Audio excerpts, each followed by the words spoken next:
The precise moment Ilhan Omar declared to President Trump that he did not belong in the White House marked a significant turning point. On live television, she committed the critical error that so many politicians fall victim to when they fail to remember that Trump is a combatant who rarely accepts defeat. She dared to challenge a master showman who had been patiently waiting for years to unveil evidence regarding her family history, her marriage, her campaign finances, and her controversial remarks about 9/11.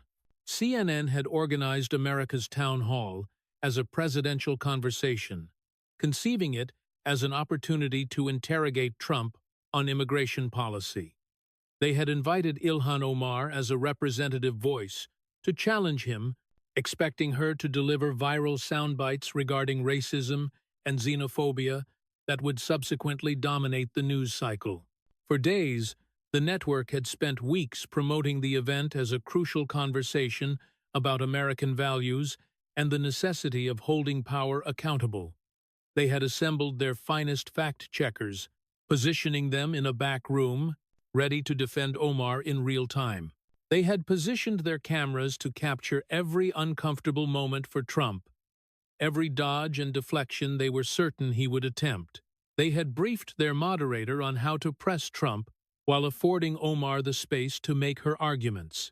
They had done everything possible to engineer what they believed would be a victory, yet they had no conception of what was about to unfold, because they had made the fatal mistake of underestimating Trump once again. Trump had arrived with something CNN had not anticipated: a binder, a thick, tabbed, meticulously organized binder containing marriage certificates, immigration documents, campaign finance records, photographs, social media screenshots, and video footage intended to dismantle Ilhan Omar's political career. He had been preparing for this specific moment since she had first attacked him years ago, cataloging every scandal, every controversy, and every unanswered question about her past. He had instructed his team to verify every detail, cross-check sources, and prepare visual aids, because Trump does not forget slights, does not forgive attacks, and always preserves the evidence. He had learned this discipline in the brutal world of New York real estate, where a single error could cost millions. He had refined it through decades of dealing with hostile media, and now he was prepared to deploy it against someone who believed identity politics would shield her from accountability. What transpired in the next 90 minutes would become the most viewed political dismantling in television history, racking up over 187 million views in 72 hours and forcing a sitting member of Congress into early retirement within 2 weeks. If you have ever wished to witness what occurs when Trump ceases to be merely presidential and adopts the persona of a Queen Street fighter against someone who attacked America, prepare yourself and wait until he reveals the marriage certificate at minute 47. The expression on Omar's face is truly priceless. The CNN studio in New York was packed with 400 people. The network had promoted this as a historic dialogue, and the response had been overwhelming. The audience was carefully balanced, comprised of progressives supporting Omar, Trump supporters, and genuinely undecided voters whom CNN hoped would be swayed against the president. The set was designed for confrontation, featuring 2 chairs angled toward each other, a moderator's desk between them, and screens positioned to display evidence. Jake Tapper had drawn the short straw as moderator. He sat at his desk reviewing notes, appearing like a man who knew he was about to referee a cage match involving heavy weaponry. He had moderated contentious debates before, but Trump versus a prominent squad member on live television with no 7-second delay promised to be absolute chaos. Backstage, the contrast was theatrical. Ilhan Omar's green room was a hive of anxiety masquerading as confidence.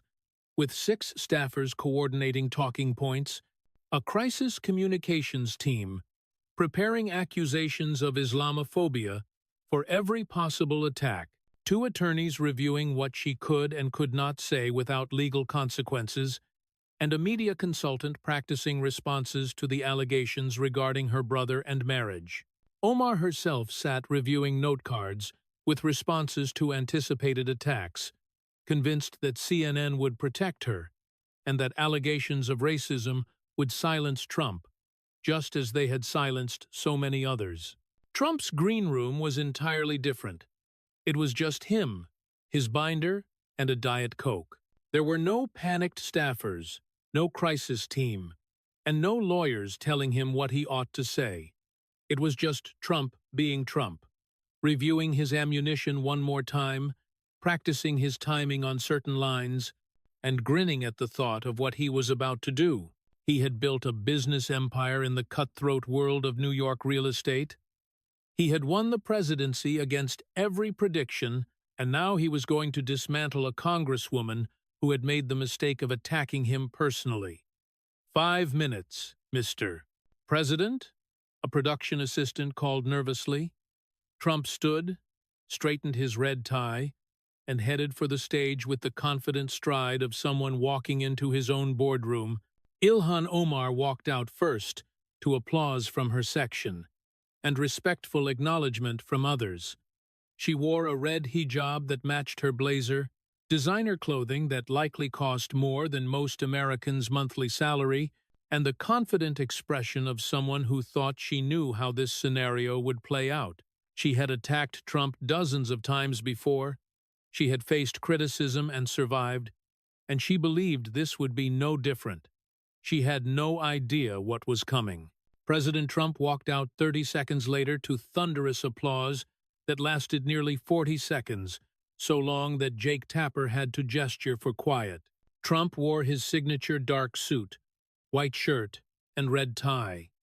He waved to the crowd, pointed at a few people he seemed to recognize, and settled into his chair with the casual confidence of someone who had done this 1,000 times. He did not look at Omar yet. That would come later.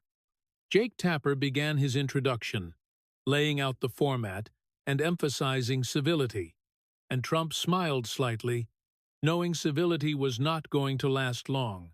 "Let me start with a question about immigration policy," Jake began, but before they could get into policy, Omar interrupted, already pivoting to offense. "Jake, before we get into policy, I think it's important to address something directly," she said, turning to face Trump. "President Trump doesn't belong in the White House. He's a racist, a xenophobe, someone who has spent his entire presidency attacking immigrants, attacking Muslims, attacking people like me, who represent the diversity that makes America great." The audience stirred. She had gone for the throat in the first minute. He represents everything wrong with America: the hatred, the division, the bigotry, and frankly, having him as president is an embarrassment to our nation and our values. Telling Trump he doesn't belong in the White House is akin to telling a shark it shouldn't swim. It was a bold strategy. Trump's face broke into a broad grin. She had just given him exactly what he wanted, the opening to take her argument apart, piece by piece. "Well, Ilhan," Trump said, his voice warm and friendly, "it's nice to see you too. You look lovely tonight, by the way. That's a beautiful hijab. Red is your color." The audience laughed. He had already disarmed her hostility with charm. "But you know what? You're absolutely right about one thing. We should talk about who belongs where. I think that's a fantastic topic. Really fantastic." He shifted in his chair, getting comfortable. "But before we get into that, I want to address something you said. Something you've said before about September 11th. Omar's confident expression faltered slightly. Trump noticed, and his grin widened. He nodded to the control booth, and footage appeared on the screens behind them. There was Ilhan Omar at a CARE event in March 2019, speaking about Muslim civil liberties. CARE was founded after 9/11. Omar's voice filled the studio. Because they recognized that some people did something, and that all of us were starting to lose access to our civil liberties. The clip kept playing in full context, and it was worse.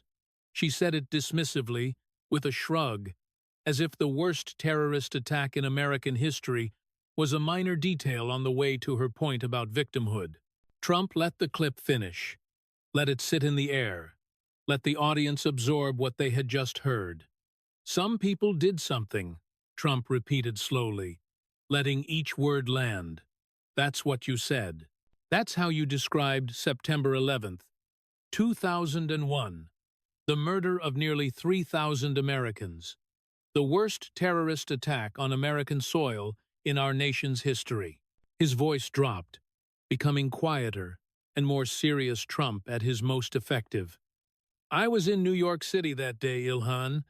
I was in my office in Trump Tower. I saw the smoke from the towers. I watched them fall. I went down to Ground Zero in the days after. I saw the devastation, the twisted metal, the dust that covered everything, the missing person posters that families had put up everywhere, hoping against hope that their loved ones might still be alive. He paused, letting the image sink in. I saw the grief, the trauma, the way that city came together in the worst moment of our history, and I'll never forget it. None of us who were there will ever forget it. He looked directly at Omar. And you called it, some people did something like it was nothing. Like 2,977 murdered Americans were just a footnote in your story. Trump turned to the audience. She came here as a refugee when she was 12 years old. She came from Somalia, a country torn apart by war and violence and chaos, and America took her family in. We gave them safety. We gave them food, housing, education, opportunity. We gave them everything. He turned back to Omar. And you can't even properly honor the Americans who were murdered on 9/11. You minimize it. You reduce it to, some people did something like it was nothing, like they were nothing. His voice was rising now, the Queen's accent getting thicker. You said, I don't belong in the White House. I was elected by 63 million Americans. I won 304 electoral votes, the biggest Republican victory in years. The American people put me there. He pointed at her. But you can't even show basic respect for the murdered Americans. So, let me ask you something, Ilhan. Who really doesn't belong here?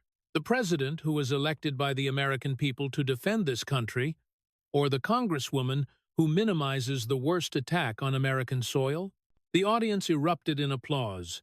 Not just Trump supporters, but moderates, and even some who had come planning to oppose him. The some people did something, quote, was indefensible, and everyone knew it. Jake Tapper tried to regain control. Mr. President, Congresswoman Omar has explained that the quote was, the quote speaks for itself, Jake, Trump interrupted. Some people did something, that's what she said. No explanation makes that okay. None. She attacked the president, then got dismantled with her own quote. Omar tried to recover, falling back on her familiar defense. These attacks on me prove exactly what I've been saying about Islamophobia in. We're doing phobias now? Trump interrupted with a big smile. Great. Love it. Let's talk about phobias. Specifically, let's talk about your problem with Jewish people. He reached down and pulled out a stack of printed papers from his binder, held them up for the cameras. Nothing ruins a narrative faster than one's own history. These are tweets, Ilhan. Your tweets about Jews. Want to see them? Without waiting for an answer, he nodded to the control booth, and images appeared on the screens. The first was a tweet from February 2019. It's all about the Benjamin's baby, with a musical note emoji responding to a question about political support for Israel. The second was older, from 2012. Israel has hypnotized the world. May Allah awaken the people and help them see the evil doings of Israel. Trump stood up, a dramatic move that made everyone pay attention, and walked closer to the screens, reading the tweets aloud with perfect, dramatic timing. It's all about the Benjamin's baby. That's what you said. About Jews supporting Israel. The Benjamins. Money. The classic anti-Semitic trope that Jews control things with money. He pointed at the second tweet. Israel has hypnotized the world. Hypnotized. That's another classic anti-Semitic conspiracy theory that Jews have mystical power to control global opinion. He turned to face her directly. And you know what the best part is? Your own party condemned you for these statements. Democrats. Your own people. He pulled out official House resolutions, waved them in the air. H.R. 183. Passed in March 2019. A resolution condemning anti-Semitism. Passed because of your statements. Nancy Pelosi, not exactly a Republican, felt compelled to bring this to the floor because of what you said. Trump walked back to his chair, sat down, but kept going. And it wasn't just once. You did it again. They had to condemn you twice. 2 separate times your own party said, Ilhan, you've gone too far with the anti-Semitism. He shook his head in exaggerated disbelief. When Democrats, who will defend anyone for anything, condemn you for anti-Semitism, you know it's bad. Trump turned to the audience, his voice becoming conversational, engaging them directly. Let me ask you folks something. If I tweeted, "It's all about the welfare" when discussing a social program, what would they call me? Several audience members responded, "Racist." Exactly. Trump pointed at them. They'd call me racist, and they'd be right, because that would be a racist stereotype. He turned back to Omar. But when you say, "It's all about the Benjamins about Jews," that's okay? That's just criticism of Israeli policy? Give me a break. Omar tried to interject. I was criticizing the Israeli government's treatment of Palestinians. No. Trump cut her off firmly. You didn't say, "I disagree with this policy." You said, "It's all about the Benjamins." That's not policy criticism. That's an anti-Semitic trope. You attacked Jews as a people, not Israel as a country. He pulled out more documentation. You compared Israel to Nazi Germany. You supported the BDS movement, which even many Democrats say is anti-Semitic. You questioned whether American Jews who support Israel have dual loyalty. Another classic accusation that's been used to marginalize Jews for centuries. Trump's voice became more serious. You came here as a refugee. You know who else came to America as refugees? Jews fleeing the Holocaust. 6 million murdered in Europe because of conspiracy theories about Jews and money and power. The exact same conspiracy theories you're spreading, he let that land, then continued. They came here like your family came here, seeking safety and opportunity, and you attack them using the same language that led to their genocide. It's disgusting. He pulled out the House condemnation resolutions again. Your own party condemned you twice. Nancy Pelosi, Chuck Schumer, Jerry Nadler, a Jewish Democrat from New York, they all said you crossed the line. Trump leaned forward. So let me get this straight. You call me racist, you call me bigoted, but you're the one who spread anti-Semitism so bad that Democrats who never condemned their own felt they had no choice. You're the one who got officially condemned twice. He sat back with a satisfied grin. But I'm the bigot? I don't think so, Ilhan. I really don't think so. Jake Tapper, looking increasingly overwhelmed, tried to move the conversation. Let's discuss immigration policy reform. Oh, immigration, Trump interrupted enthusiastically. Great topic. Love it. Let's talk immigration. He reached for his binder, the thick one he had brought, and flipped it open with theatrical flair. Specifically, let's talk about your immigration story, Ilhan, because it's complicated. The look on her face when he opened that binder was the look of someone who just realized they brought a knife to a nuclear conflict. You married someone named Ahmed Noor, said Elmi in 2009, correct? Omar's voice was tight. My personal life is not.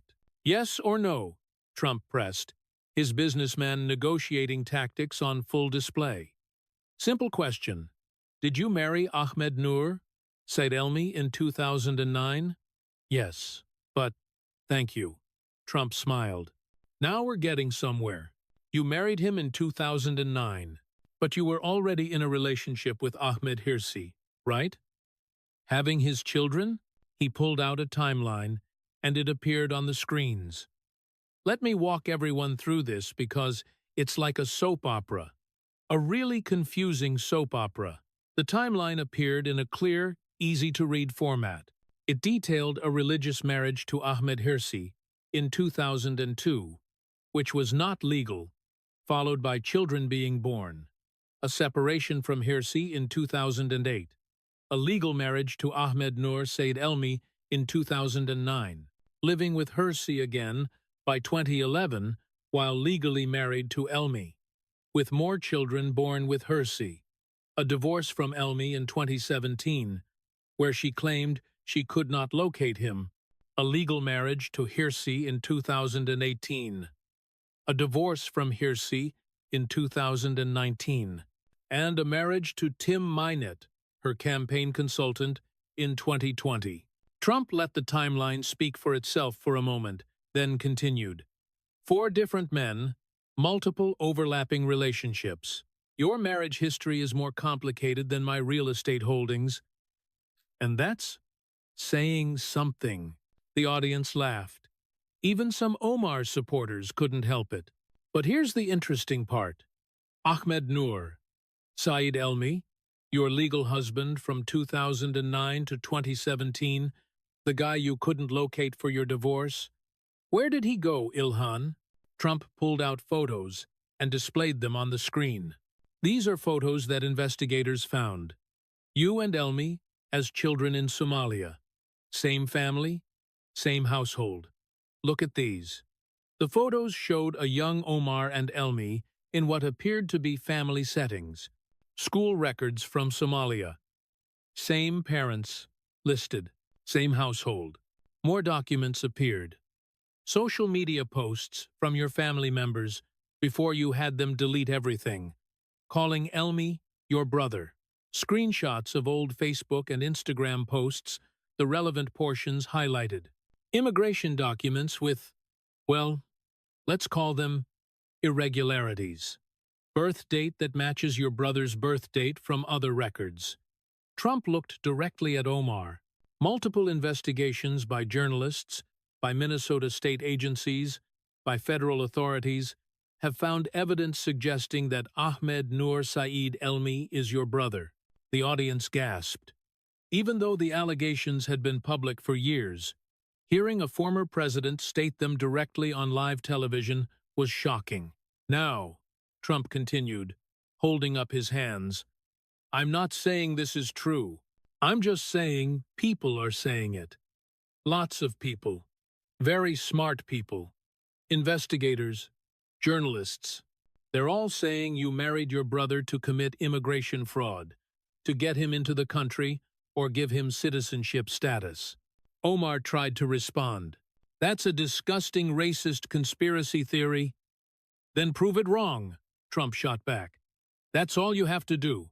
Show us Ahmed Noor Said Elmi's birth certificate. Show us his immigration documents.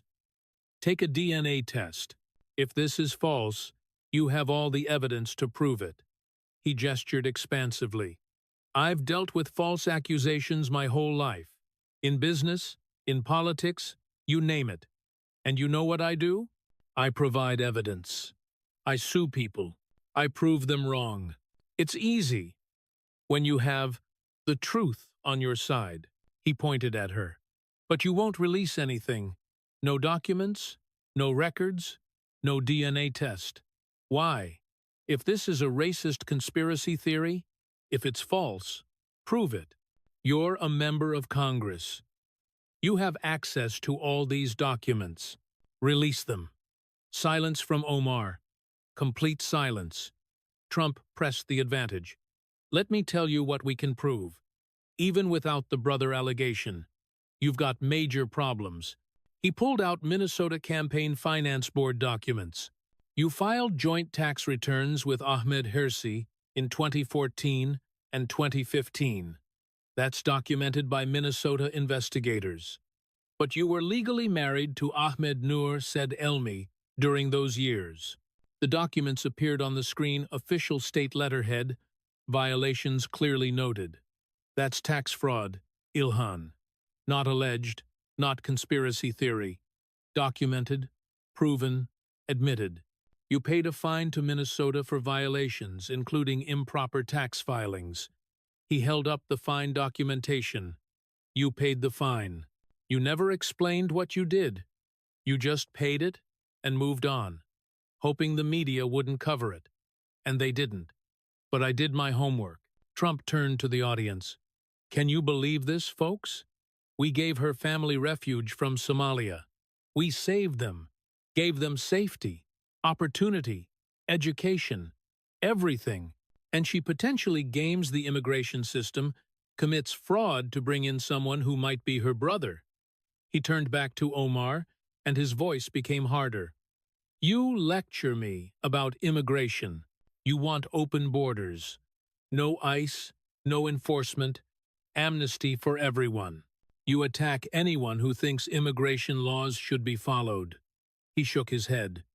But you won't answer basic questions about your immigration, about your potential fraud, about your manipulation of the system. He leaned forward, voice dropping to that dangerous quiet that meant he was about to land a big line. I built buildings in New York City, 50 years in business. You know what we call this in Queens? He paused for perfect timing. A con job. The audience erupted in applause and laughter. Trump was just getting warmed up. He flipped to another tab in his binder. Now let's talk about your current husband, Tim Minett. Nice guy. Runs a consulting firm, E Street Group. Very successful. He looked at Omar with exaggerated curiosity. Want to know how successful? Want to know how much money he's made from your campaign? He pulled out FEC filings, thick stacks of them. Trump built an empire. He knows financial maneuvering when he sees it. $2.8 million. Trump announced dramatically. Your campaign has paid your husband's firm $2.8 million. That's almost $3 million. He let the number hang in the air. Now, I've run successful businesses. I've made a lot of money, legally, I might add. And I know what consulting costs. This isn't consulting. This is something else. He put on reading glasses, a rare move that signaled he was about to get into details. Let me walk you through the timeline because this is important. A new timeline appeared on the screen. It detailed that in 2018, Tim Minett began consulting for Omar's campaign, while both were married to other people. By August 2019, Minett's wife Beth filed for divorce, specifically citing an affair with Ilhan Omar. Court documents stated, the defendant's more recent travel and long work hours appeared to be related to his affair with Representative Omar. In October 2019, Omar divorced Ahmed Hirsi, husband number 3. In March 2020, Omar married Tim Minett. From 2020 to 2024, E Street Group received $2.8 million from Omar's campaign. Trump took off his glasses and looked at the audience. So let me get this straight. She hires a consultant, starts an affair with him while they're both married. His wife finds out, files for divorce, specifically names Ilhan in the court papers. Then Ilhan divorces her husband. Then she marries her consultant. Then she pays his firm $2.8 million. He shook his head. I've been in business for 50 years. I've seen a lot of things. But this is bold. He pulled up the detailed FEC filings. Let's look at what she paid him for. Travel expenses. Hundreds of thousands of dollars. That's a lot of travel. He read dramatically from the documents. Consulting fees, $1.2 million. What consulting? What did he consult on? He flipped through more pages. Media production, fundraising, consulting, strategy fees. Trump looked up. I've hired consultants. I know what they cost. This is not market rate. This is a family business funded by campaign donations. He pulled out another document. And here's the kicker. Minnesota investigated this too. They found you used campaign funds for personal expenses. You paid the largest fine for a House member at that time. The fine documentation appeared. You paid it. Never explained it. Just wrote the check and moved on. In my business, you know what we call that? Hush money. The audience laughed. Trump became more serious. But here's what really bothers me. People donated to your campaign. Working people, teachers, nurses, regular folks who believed your message about fighting for them. They sent you $25, $50, maybe $100, small donations from people who couldn't really afford it but believed in you. His voice hardened. And you funneled millions of those dollars to your husband's business. That's not political consulting. That's theft, dressed up with better paperwork. But still theft. He pointed at her. I've been accused of a lot of things in business, but I've never taken money from working people and given it to my family members. That's low, Ilhan. Really low. Trump sat back in his chair. You call me corrupt. You attack my businesses. Please. I built a real estate empire. You built a family grift funded by campaign donations? There's a difference. Omar was visibly shaken now, but tried to pivot. My foreign policy positions support peace. Let's talk about your foreign policy positions, Trump interrupted enthusiastically, especially your views on terrorism, and why you make air quotes when you talk about Al-Qaeda. He queued up video footage. Trump survived in Queens by knowing who his enemies were. He knows one when he sees one. The video played Ilhan Omar in an interview discussing her college experience in a terrorism class. As she mentioned the professor talking about Al-Qaeda and Hezbollah, she physically made air quotes with her fingers multiple times while describing terrorism as acts committed when victims of Western imperialism decided to do something.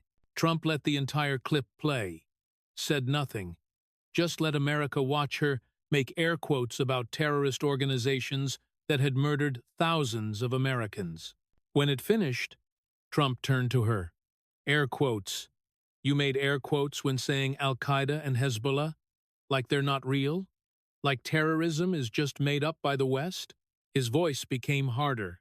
Al-Qaeda killed 2,977 Americans on September 11th, 2001. They bombed our embassies in Kenya and Tanzania, killing hundreds. They attacked the USS Cole, killing 17 American sailors. And you make air quotes about them. He stood up again. Hezbollah killed 241 United States Marines in the Beirut barracks bombing. They've killed hundreds of Americans over decades. They're designated as a terrorist organization by our government. And you make air quotes. Trump turned to the audience. I was in New York on 9/11. I saw what Al-Qaeda did. There are no air quotes about it.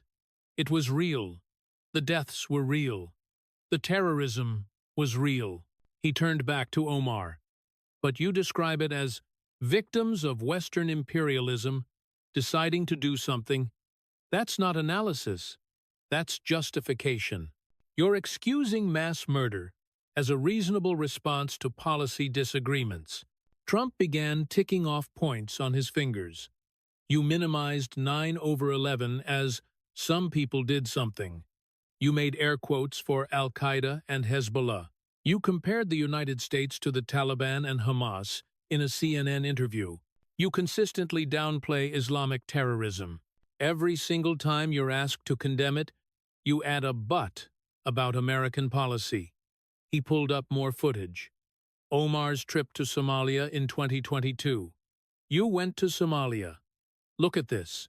Big rallies. You were treated like a returning hero.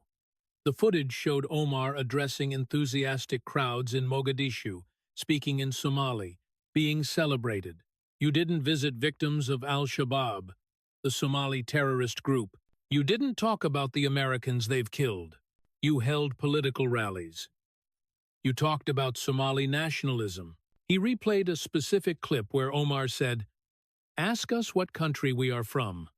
Listen to that. Ask us what country we are from. Not, "I'm American." Not, "I represent Minnesota." She says, ask what country she's from. Like she's not American first. Trump walked to the center of the stage. You're a member of the United States Congress. You took an oath to this country, but you identify as Somali first, American second, if at all. His voice rose.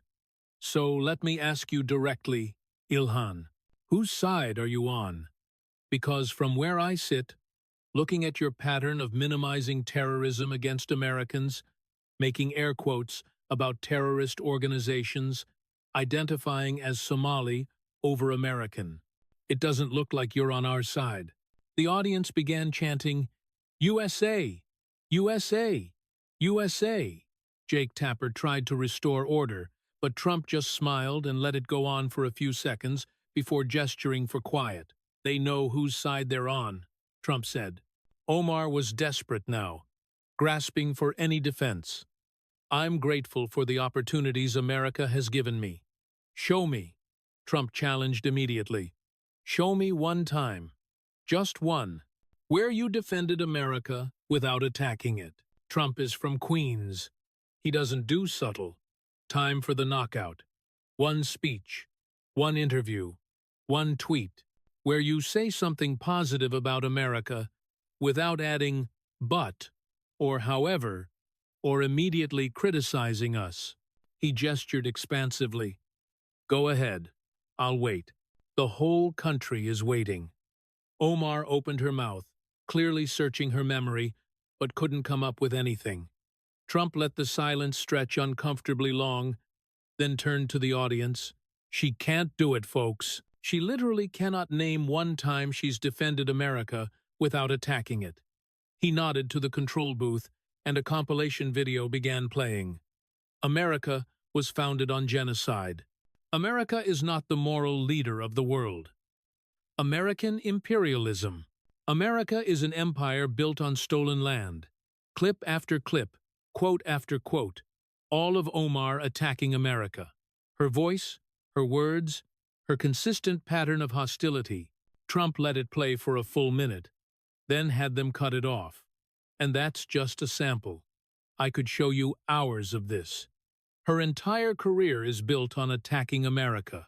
Every speech, every interview, every policy position starts from the premise that America is fundamentally evil.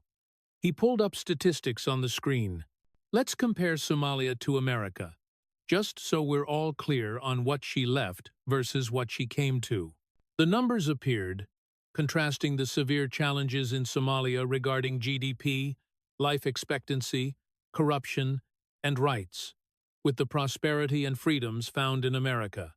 Trump gestured at the screen. She left a country torn apart by war, poverty, corruption, violence, and oppression. She came to a country with opportunity, freedom, prosperity, and protection. And she spends every single day attacking the country that saved her. He walked closer to Omar. Here's my question, Ilhan. If America is so terrible, if it's founded on genocide, if it's an evil empire, if it's fundamentally corrupt, why did you come here? He didn't wait for an answer. Why didn't your family seek refuge in Saudi Arabia, Egypt, Pakistan, Turkey, any of the many Muslim-majority countries that would have taken you? He answered his own question. Because America is the best. That's why. Because despite all its flaws, America offers more opportunity, more freedom, more protection than anywhere else on earth. And you know it. That's why you came. That's why you stayed. Trump's voice became harder. but you can't admit it. You won't admit it. Because your entire political brand is built on attacking America, on presenting yourself as a victim of American oppression, while you collect a congressional salary and live better than 99% of people in Somalia ever could. He returned to his chair but stayed standing. You know what really bothers me? My family came here as immigrants. My grandfather came from Germany, came here, worked hard, built a business. My father built on that. I built on that. We love America. We're grateful for the opportunities this country gave us. He pointed at her. You came here as a refugee with nothing. America gave you everything, and you show zero gratitude. None. You can't say one positive thing about this country without immediately attacking it.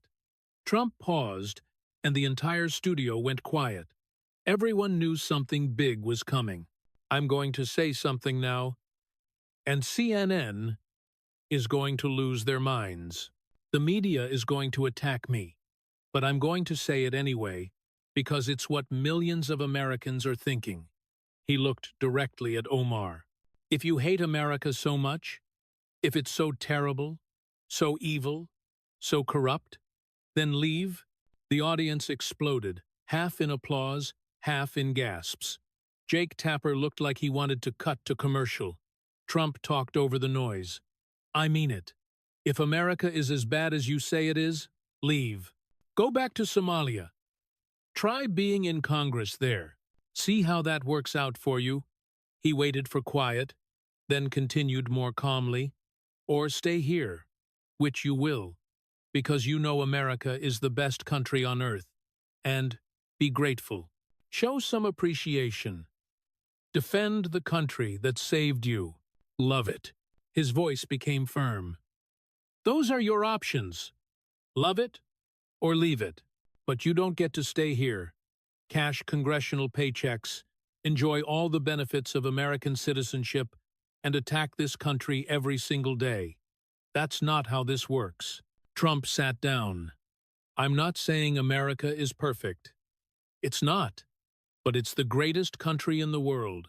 And if you can't appreciate that, if you can't be grateful for what this country gave you, then maybe you're in the wrong place. Jake Tapper, knowing they were running out of time and that this debate had already made history, moved to closing statements. Congresswoman Omar, final thoughts. Omar gathered herself, falling back on her most familiar defense. Tonight has proven everything I've been saying about racism and Islamophobia in— Oh, no, no, no, no, Trump interrupted, standing up and walking to center stage. We're not ending like that. Not a chance. The audience went quiet. Everyone knew this was the finale. You opened this debate by saying, I don't belong in the White House. You said I'm an embarrassment, that I represent everything wrong with America. Trump's voice was strong, commanding. Well, let me tell you something. I was elected President of the United States. I won 304 electoral votes, 30 states, 63 million Americans voted for me. The American people, they put me in the White House. He let that land. But you? Let's talk about whether you belong in Congress. He began pacing slightly, in full showman mode. You took an oath when you became a congresswoman. Same oath I took as president. I do solemnly swear that I will support and defend the Constitution of the United States against all enemies, foreign and domestic. He stopped, looked at her. Have you kept that oath? Let's review. Trump began ticking off points, his voice rising with each one. You minimized 9/11, calling it, some people did something, the worst attack on American soil by foreign enemies, and you can't properly honor the murdered. That breaks the oath. You spread anti-Semitism so bad your own party condemned you twice. That breaks the oath. You faced allegations regarding your marriage and immigration status. That breaks the oath. You funneled $2.8 million in campaign donations to your husband's business. That breaks the oath. You made air quotes for terrorist organizations. That breaks the oath. You identify as Somali first, not American. That breaks the oath. His voice became quieter, more intense. Every part of that oath, every single clause, you violated. Not once, repeatedly, as a pattern, as your entire career. Trump walked closer to her. So let me ask you the questions that Americans are asking. Are you American, or are you Somali who happens to be here? Do you love America, or do you just love what America gave you while hating America itself? Whose side are you on? He didn't wait for answers. I'll tell you what I think. I think you resent America. I think you're angry that your family needed us, that you needed refuge, that you couldn't succeed in Somalia. So you came here, and instead of being grateful, you spend every day attacking the country that saved you. Trump's voice rose to its climax. I built a business empire, I employed thousands of people, then I became president, and I fought for America every single day. I love this country. I defend this country. Even when I criticize policies, I do it because I want America to be better, not because I hate what it is. He pointed at Omar. You came here with nothing. We gave you everything, and you spend every day attacking us. That's not service. That's not representation. That's betrayal. The audience began standing, first a few, then dozens, then hundreds. A standing ovation for Trump against Omar, even on CNN.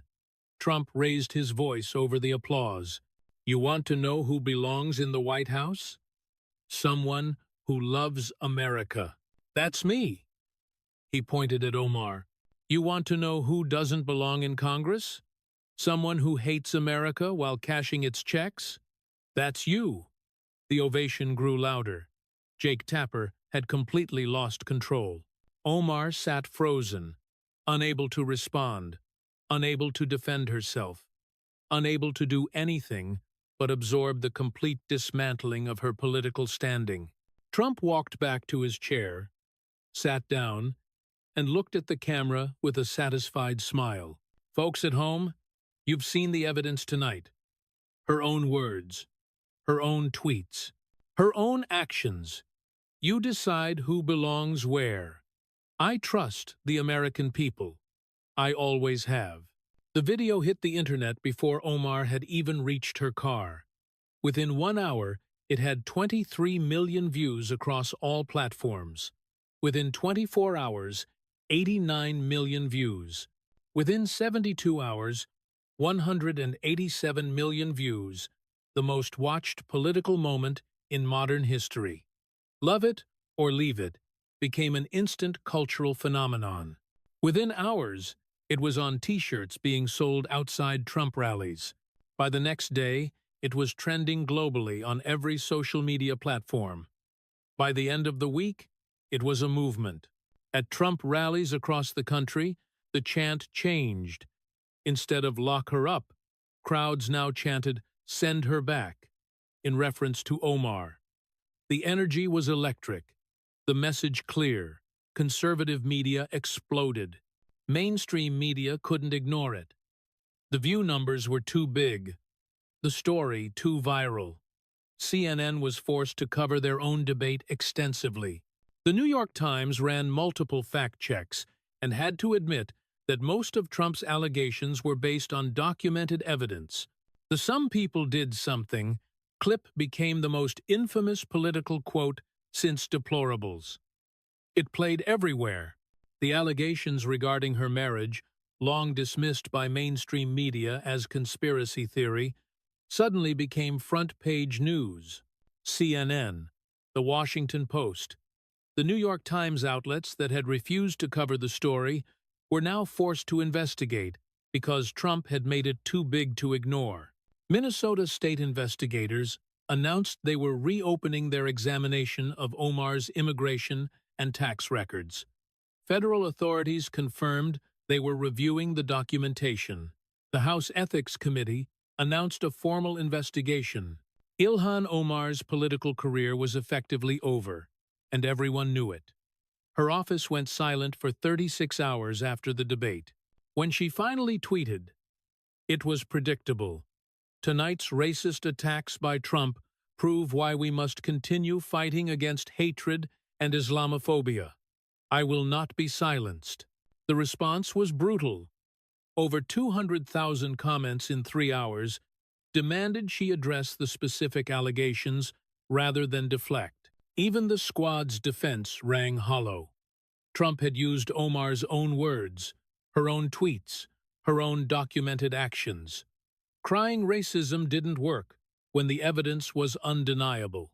Significantly, many progressives stayed silent. Within 1 week, a primary challenger emerged in Minnesota's 5th District, a Somali-American military veteran who announced, "I served this country in uniform. I'm proud to be Somali-American, but I'm American first, and Minnesota deserves representation that loves this country."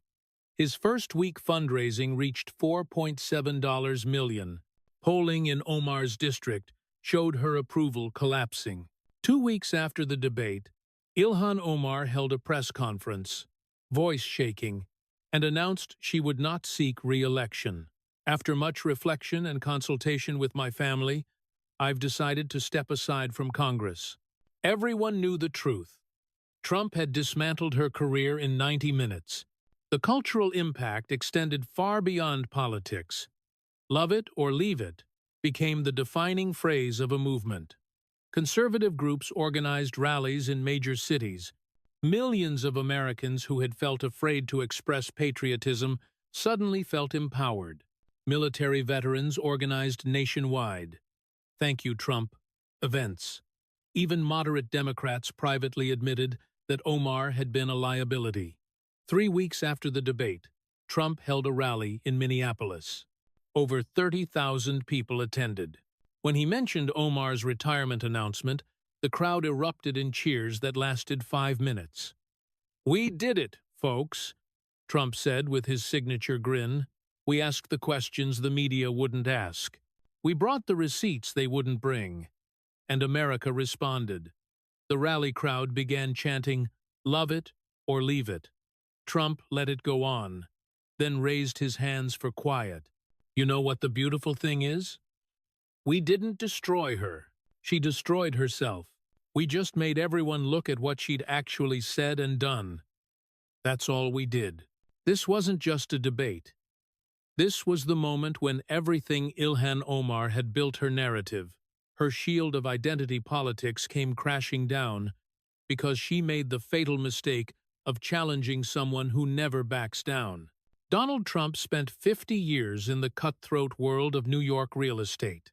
He learned that you don't win by being nice. You win by being prepared, by having receipts, and by never, ever backing down. Ilhan Omar thought she could attack the President of the United States and hide behind cries of Islamophobia. She was wrong. Trump brought documentation. He presented facts. He used her own words. He didn't attack her identity. That is the difference between a Queen Street fighter and a politician who has never faced real accountability. Trump showed us all that you can fight back against false accusations of bigotry, that you can demand accountability without being intimidated, that you can use facts and evidence to defeat identity politics, and that you can love America loudly and proudly without apologizing. And 187 million views later, America agreed. If you think America should be loved or left, share this story. Comment "love it or leave it" if you stand with Trump and against those who attack our country while enjoying its benefits. Because the president said what needed saying.